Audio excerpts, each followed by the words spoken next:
So hello friends, इस video में आपको बताऊंगा कि आप लोग कैसे हॉलमार्क प्रो ऐप में बिलिंग का काम कैसे करोगे, बाकी का टंच रिपोर्ट कैसे बनाओगे, लोगो मार्किंग या सोल्डरिंग की एंट्री कैसे करोगे, सब कुछ कैसे आप इस ऐप के अंदर सब आप करोगे, वो उसका एक छोटा सा डेमोस्ट्रेशन आपको करके दिखाता हूँ।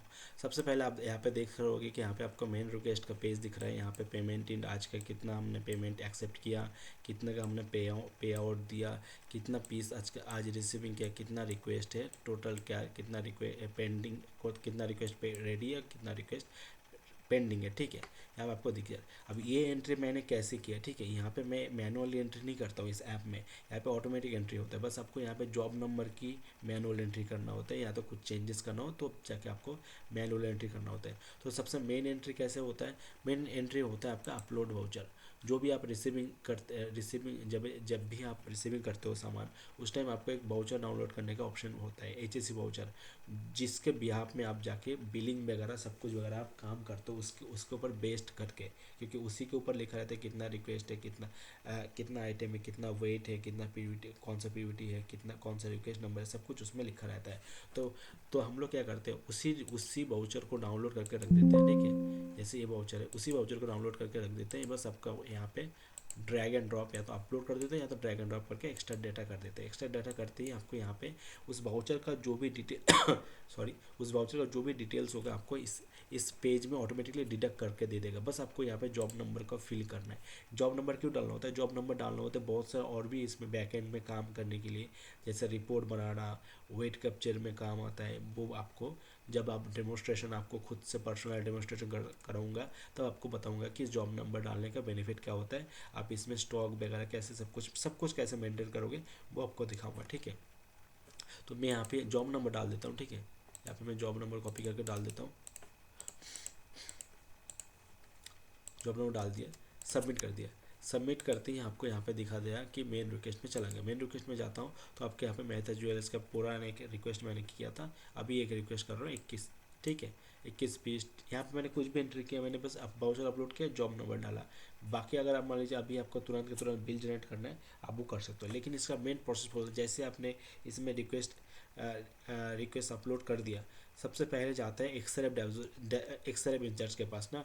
तो एक्सरेप इंचार्ज यहाँ से डायरेक्टली उसको देख सकता है। ठीक है, यहाँ पे एक्सरेप इंचार्ज का पेज अगर ओपन होगा, वो डायरेक्टली यहाँ पे देख सकते हैं कि मेहता ज्वेलर्स का 21 पीस रिंग अभी आया, अभी इसका अर्जेंसी कितना है। ठीक है, वो यहाँ पे देख के यहाँ पे डायरेक्टली कॉपी पेस्ट करके API सॉफ्टवेयर में डाल दिया, और डायरेक्टली वो यहाँ पे कॉपी पेस्ट करके अपना रीडिंग चढ़ा के, फिर यहाँ पर डायरेक्टली जब वो सैम्पलिंग पे क्लिक करेगा या तो फेल एंट्री करेगा, तो बिल में भी ये फेल एंट्री हो जाएगा। लेकिन हम लोग रोज़ रोज़ काम में क्या करते हैं, एक्सरे में इंचार्ज लिखता है कि इस पीस में, इस जॉब में या तो रिक्वेस्ट में कितना फेल हुआ, फिर हम जो भी बिल बनाते हैं उसको देते हैं, फिर वो देख के फिर उसको मैनुअली डालता है। बहुत सारे सॉफ्टवेयर में वो फेल पीस डालना भी बहुत एक झंझट होता है, लेकिन अगर उसने इस यहाँ पे फेल लिख दिया तो यहाँ पे 19 पीस HOD का आ जाएगा और बिल में अपलोड हो जाएगा। ठीक है, अगर मैं यहाँ पे जनरेट बिल करता हूँ, यहाँ पे करता हूँ मेहता जो है 21 पीस। ठीक है, यहाँ पे आपका दिख रहा है कि यहाँ पे फेल पीस 2 पीस आ गया, 19 पीस HM हो गया। ठीक है,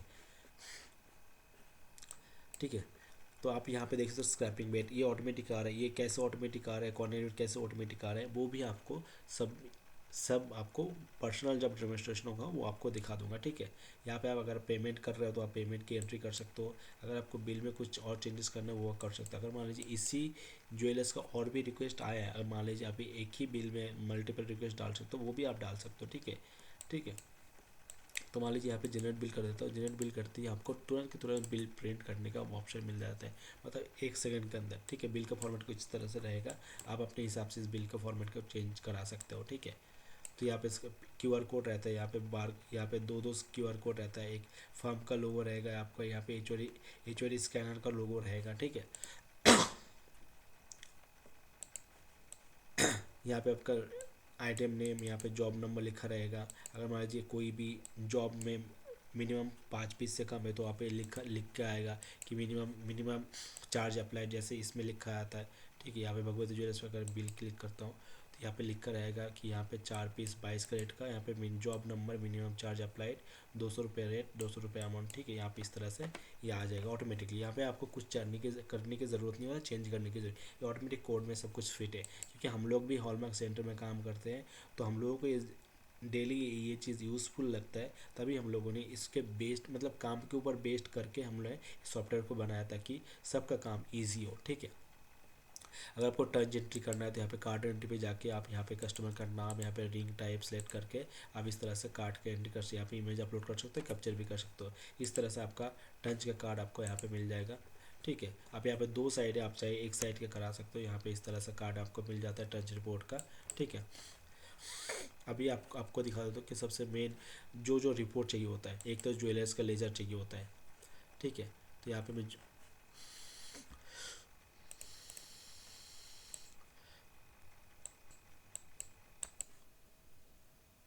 सॉरी, तो ठीक है, यहाँ पे ज्वेलर्स पेज पे जाता हूँ मैं, इसको रिलोड मार देता हूँ। और ये फिलहाल अभी ब्राउज़र पे चलते हैं, आप यहाँ से डेस्कटॉप ऐप भी डाउनलोड कर सकते हो, ठीक है। यहाँ पे मैं आ जाता हूँ लेज़र में। अभी मान लीजिए मेहता ज्वेलर्स का हमने बिल जनरेट किया, ठीक है। यहाँ पे करता हूँ, यहाँ पे कौन सा डेट से आपको कौन सा डेट का चाहिए, यहाँ पे डेट चूज़ कर सकते हैं। यहाँ पे गेट रिपोर्ट करोगे, यहाँ पे 30 तारीख कर देता हूँ, ठीक है। अभी हम लोगों ने ये दोनों बिल जनरेट किया है, एक का पेमेंट दे रखा है, एक का ड्यू दिखा रहा है, ठीक है। अगर आपको बिल मतलब सिर्फ सेल्स का दिखना है, अगर आपको चारों के चारों बिल प्रिंट करना है, आप चारों को एक्सलेट करके बल्क प्रिंट करोगे तो चारों के चारों बिल प्रिंट होने का पीडीएफ ओपन हो जाएगा, ठीक है। अगर मान लीजिए इसका लेज़र देना है कस्टमर को, यहाँ पे एक्सपोर्ट पीडीएफ करोगे तो आपको पीडीएफ कस्टमर का लेज़र इस तरह से दिखेगा। इसमें आपका कस्टमर का नाम आएगा, डिटेल्स आएगा, ठीक है, लाइसेंस नंबर, रिपोर्ट डेट, कौन सा डेट का पीरियड क्या है वो दिखेगा, टोटल टोटल सेल्स कितना हुआ है, टोटल पेमेंट कितना है, टोटल आउटस्टैंडिंग कितना है, ठीक है। ये आपका बिल वाइज आपको एंट्री यहाँ पे मिल जाएगा, टोटल अमाउंट क्रेडिट कितना दिया, ठीक है, जीएसटी कितना बना है, जीएसटी आई जीएसटी बैलेंस कितना हो रहा है, टोटल बैलेंस कितना है 1015, ठीक है। तो इस हिसाब से आपको अपने हिसाब से अगर आपको इस फॉर्मेट में और भी चेंजेस करना है आप वो चेंजेस कर सकते हो, ठीक है। तो ये लेज़र का हो गया। डेली रिपोर्ट में अगर आपको चाहते हो डेली रिपोर्ट आप देख सकते हैं यहाँ पे अभी हमने 2626 के अमाउंट एक्सेप्ट किया, एक्सपेंस इतना हुआ है, ठीक है। एक्सपेंस की एंट्री आप कैसे कर सकते हो, पेमेंट में जाके आप एक्सपेंस की एंट्री कर सकते हो, ठीक है। तो आपका क्या डेली का हिसाब सही रहता है, ठीक है। अब आपका सैलरी भी ऑटोमेटिक कैलकुलेट होता है इसमें, उसमें कोई दिक्कत नहीं। जैसे मान लीजिए कोई भी एम्प्लॉय के यहाँ पर डाल देता हूँ, ठीक है। यहाँ पे आपका टोटल आउटस्टैंडिंग बन रहा है कि टोटल सैलरी बन रहा है इसका 12,000 15 दिन का, ठीक है। तो इस उसका एक्सपेक्ट सैलरी 12,000, ठीक है। अगर आपको प्रेजेंट डे यहाँ पर चेंज करना है तो 26 डे करोगे तो ऑटोमेटिक आपको अटेंडेंस भी हो जाएगा और आपका रिज्यूम भी यहाँ पे डायरेक्टली यहाँ पे सेव कर दो तो सैलरी पेमेंट हो गया। आपका जो बैलेंस है उस बैलेंस को यहाँ पर डिडक्ट कर दिया, ठीक है। तो मेन दूसरा आता हो सॉरी दूसरा आता हो रॉयल्टी रिपोर्ट में, ठीक है। फिलहाल रॉयल्टी रिपोर्ट तो बीआईएस के फॉर्मेट में आता है, मतलब बीआईएस खुद ही जनरेट कर देता है। तो फिर भी आपको इंटरनली रखने के लिए आपको इस तरह से रॉयल्टी रिपोर्ट भी मिल जाता है, ठीक है। आप यहाँ पे जीएसटी रिपोर्ट भी मिल जाए, जो आपको सीए का देना होता है, अब यहाँ पे जीएसटी रिपोर्ट भी यहाँ पे मिल जाएगा, ठीक है। यहाँ से आप जीएसटी रिपोर्ट में जीएसटीआर रिपोर्ट क्लिक करके जनरेट करोगे। फिर ये जो यहाँ पे जो डिटेल्स है आप ये आपको एक्सेल डाउनलोड करके ठीक है, एक्सेल के फॉर्मेट आपको दिखा देता हूँ। एग्जैक्टली जो सीए के चाहिए होता है जीएसटी फॉर्मेट, वो आपको यहाँ पे डायरेक्टली आप उसको दे सकते हो, ठीक है। इस तरह से उसका जीएसटी का जो फाइल बन जाता है, ठीक है। B2B में जाओगे तो आपको party name, GST number, GST POS, ठीक है, क्वांटिटीज, टैक्सेबल अमाउंट से GST I GST, total amount सब कुछ यहाँ पे दिख जाता है, ठीक है। आप ये वाला फाइल उसको देख सकते हो। मल्टीपल कोई ज्वेलर्स का लेजर देखना वो आप देख सकते हो, जैसे मल्टी में कितना काम हुआ है। यहाँ पे बहुत सारा ऑप्शन है, बस आप ये डेमोस्ट्रेट में इतना ज़रा दिखाने की मतलब वो टाइम नहीं मिलेगा। लोगो मार्किंग, यहाँ पे लोगो मार्किंग में क्या होता है, जैसे आपका शोल्डरिंग के काम करते हो आप अपना कोई दूसरा ज्वेलर्स पे कोई आइटम पे आप नाम वगैरह लिखते हो, उसकी आप एंट्री यहाँ पे इसमें से कर सकते हो। और उसका लेज़र भी मिलता है, जैसे डेली रिपोर्ट होता है वो भी वैसे ही सेम आपको उस तरह से मिल जाएगा, ठीक है। तो बहुत ही यूज़फुल ऐप है। और सभी चीज़ आपको इसी ऐप में मिल जाएगा। तो इसके लिए आपको एक्सटर्नल 3-4 ऐप हैंडल करने की ज़रूरत नहीं है।